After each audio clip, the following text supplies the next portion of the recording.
Good. I had so much fun doing the reading from Carl Jung's The Undiscovered Self that I thought I would do another segment. Plus, it seems very poignant for the times. This segment is titled The Position of the West on the Question of Religion. Confronting this development in the 20th century of our Christian era, the Western world stands with its heritage of Roman law, the treasures of Judeo-Christian ethics grounded on metaphysics, and its ideal of the inalienable rights of man. Anxiously, it asks itself the question, how can this development be brought to a standstill or put into reverse? It is useless to pillory the socialist dictatorship as utopian and to condemn its economic principles as unreasonable, because, in the first place, the criticizing West has only itself to talk to, its arguments being heard only on this side of the Iron Curtain. And in the second place, any economic principles you like can be put into practice so long as you are prepared to accept the sacrifices they entail. You can carry through any social and economic reforms if you please, like Stalin, if you let 3 million peasants starve to death and have a few million unpaid laborers at your disposal. A state of this kind has no social or economic crisis to fear, so long as its power is intact. That is to say, so long as there is a well-disciplined and well-fed police army in the offing, it can maintain its existence for an indefinitely long period, and can go on increasing its power to an indefinite extent. Thanks to its excess birth rate, it can multiply the number of its unpaid workers almost at will in order to compete with its rivals, regardless of the world market, which is to a large measure dependent on wages. A real danger can come to it only from outside through the threat of military attack. But this risk grows less every year. Firstly, because the war potential of the dictator states is steadily increasing, and secondly, because the West cannot afford to arouse latent Russian or Chinese nationalism and chauvinism by an attack which would have exactly the opposite effect to the one intended. So far as one can see, only one possibility remains, and that is a breakdown of power from within, which must, however, be left to follow its own inner development. Any support from outside at present would have little effect, in view of the existing security measures and the danger of nationalistic reactions. The absolute state has an army of fanatical missionaries to do its bidding in matters of foreign policy, and these, in their turn, can count on a fifth column who are guaranteed asylum under the laws and constitutions of the Western states. In addition, the communes of believers, very strong in places, considerably weaken Western government's powers of decision, whereas the West has no opportunity to exert a similar influence on the other side, though we are probably not wrong in surmising that there is a certain amount of opposition among the masses in the East. There are always upright and truth-loving people to whom lying and tyranny are hateful, but one cannot judge whether they exert any decisive influence on the masses under police regimes.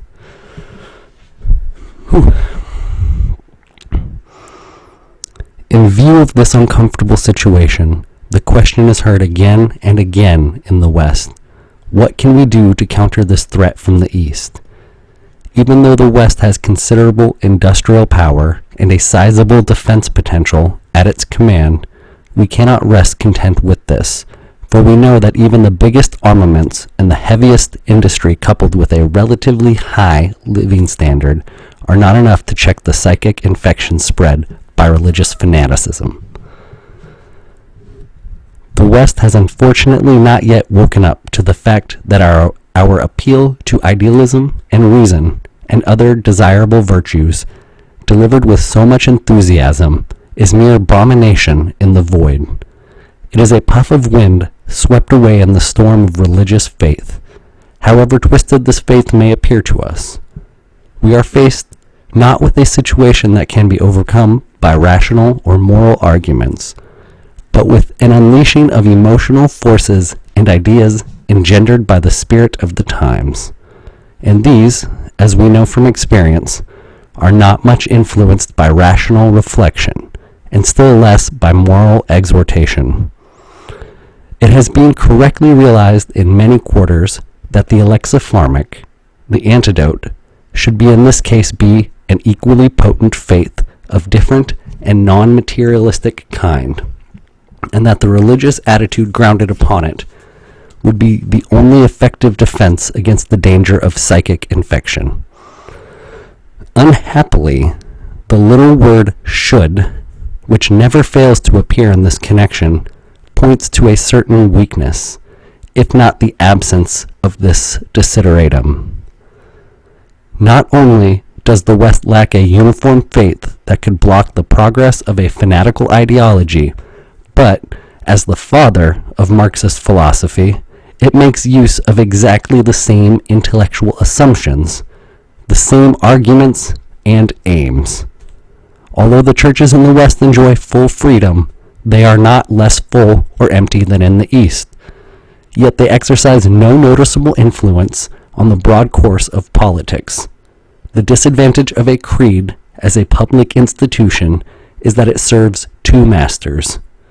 On the one hand, it derives its existence from the relationship of man to God, and on the other hand, it owes a duty to the state, i.e., to the world, in which connection it can appeal to the saying, "Render unto Caesar," and various other admonitions in the New Testament. In early times, and until comparatively recently, there was therefore talk of powers ordained by God, such as in Romans 13:1. Today, this conception is antiquated. The churches stand for traditional and collective convictions, which in the case of many of their adherents are no longer based on their own inner experience, but on unreflecting belief, which is notoriously apt to disappear as soon as one begins thinking about it.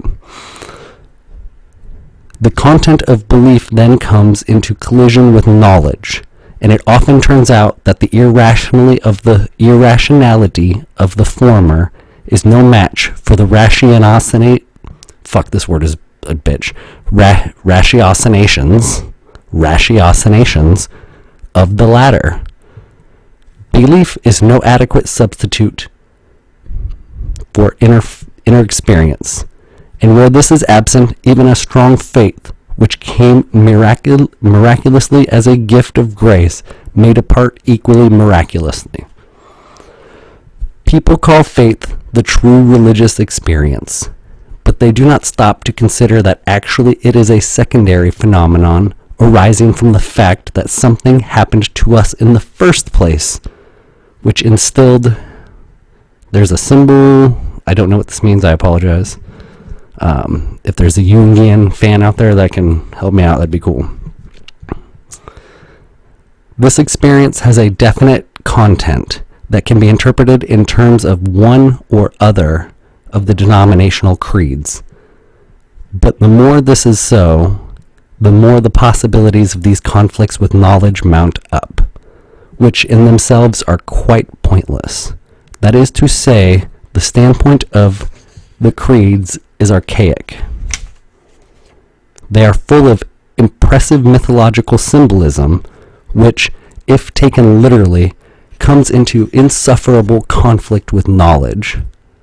But if, for instance, the statement that Christ rose from the dead is not to be understood literally, but symbolically, then it is capable of various interpretations that do not conflict with knowledge and do not impair the meaning of the statement.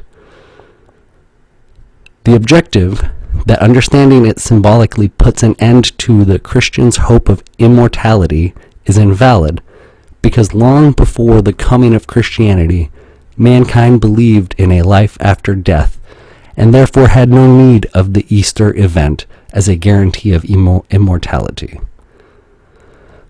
The danger that a mythology understood too literally and as taught by the church will suddenly be repudiated, lock, stock, and barrel, is today greater than ever. It is not time that the Christian mythology, instead of being wiped out, was understood symbolically for once? It is still too early to say what might be the consequences of a general recognition of the fatal parallelism between the state religion of the Marxists and the state religion of the church. The absolutist claim of a civitas Dei that is represented by man bears an unfortunate resemblance to the divinity of the state, and the moral conclusion drawn by Ignatius Loyola from the authority of the church, the end sanctifies the means, anticipates the lie as a political instrument in an exceedingly dangerous way. Both demand unqualified submission to faith, and thus curtail man's freedom. The one, his freedom before God, and the other, his freedom before the state, thereby digging the grave for the individual. The fragile existence of this, so far as we know, unique carrier of life is threatened on both sides, despite their respective promises of spiritual and material idols to come. And how many of us can in the long run fight against the proverbial wisdom of a bird in the hand is worth two in the bush? Besides which, the West cherishes the same scientific and rationalistic Weltanschauung with its statistical leveling down tendency and materialistic aims as the state religion of the Eastern Bloc, as I have explained above.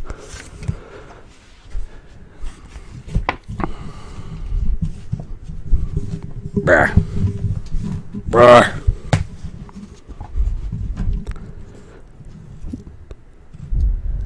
What, then, has the West, with its political and denominational schisms, to offer modern man in his need? Nothing, unfortunately, except a variety of paths, all leading to one goal, which is practically indistinguishable from the Marxist ideal. It requires no special effort of understanding to see where the communist ideology gets the certainty of its belief that time is on its side, and that the world is ripe for conversion. The facts speak a language that is all too plain in this respect.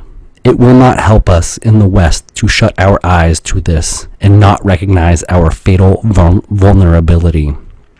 Anyone who has once learned to submit absolutely to a collective belief and to renounce his eternal right to freedom and the equally eternal duty of individual responsibility will persist in this attitude and will be able to march with the same credulity and the same lack of criticism in the reverse direction, if another and manifestly better belief is foisted upon his alleged idealism.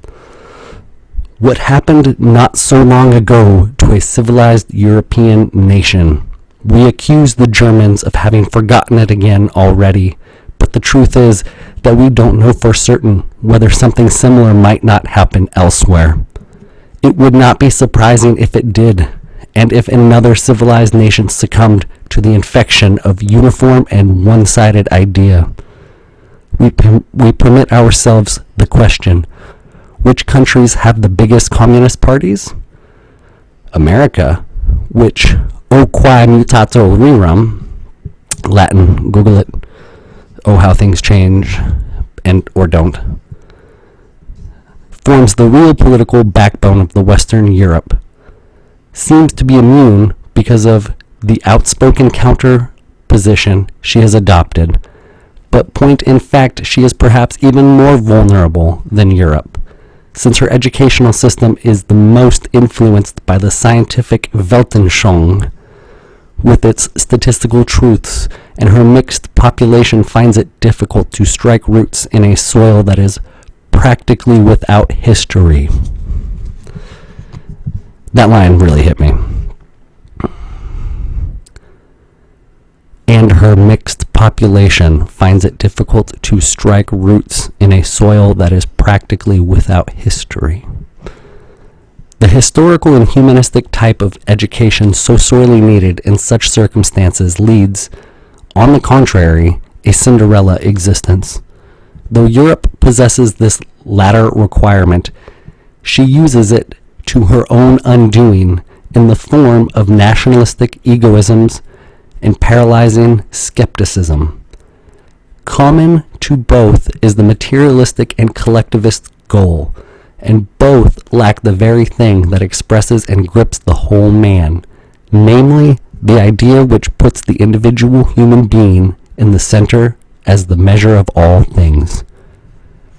This idea alone is enough to arouse the most violent doubts and resistances on all sides, and one could almost go so far as to assert that the valuelessness of the individual in comparison with large numbers is the one belief that meets with universal and unanimous assent.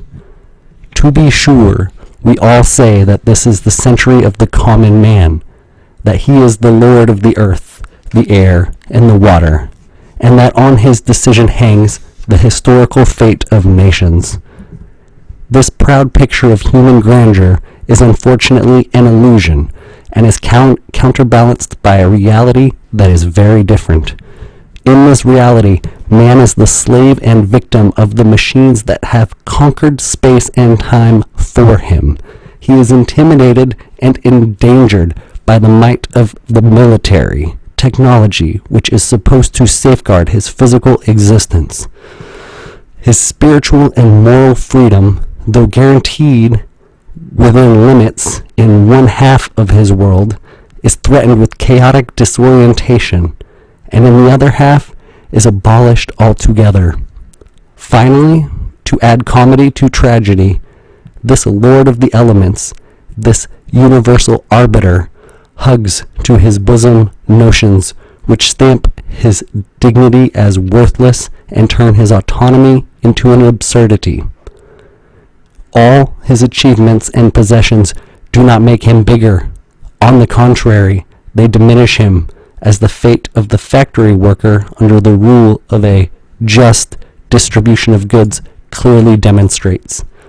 He pays for his share of the factory with the loss of personal property. He exchanges his freedom of movement for the doubtful pleasure of being tied to his place of employment. He forfeits all means of improving his position if he jibs against being ground down by exhausting piecework. And if he shows any signs of intelligence, political precepts are thrust down his throat, with a bit of technical knowledge thrown in, if he is lucky.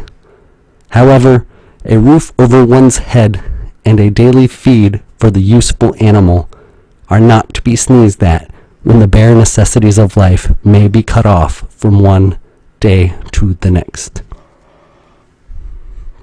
Thank you.